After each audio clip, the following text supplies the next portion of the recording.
Magandang araw! Ayan.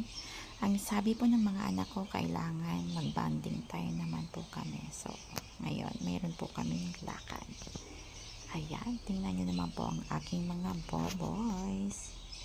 Love, love. Ayan, medyo malayo-layo rin po yung aming pupuntahan.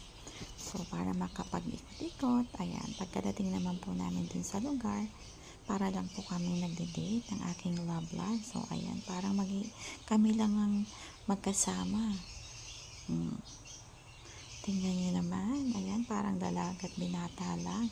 Pero, nung mamili na po, sila na lang po yung namili ng mga anak ko.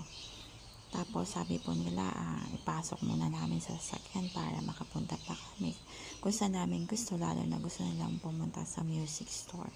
Pero nainip na ako, kaya naupo na lang ako dyan. Oh.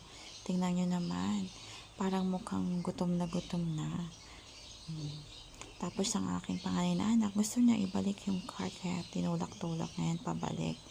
Tapos yung bunso naman, ayan, tingin na siya ng piano na gusto niya. Tapos, ang pauwi na, syempre nagutom. Dumaan din kami sa kainan. Kaya, ayan, nakapila sa thank you for watching.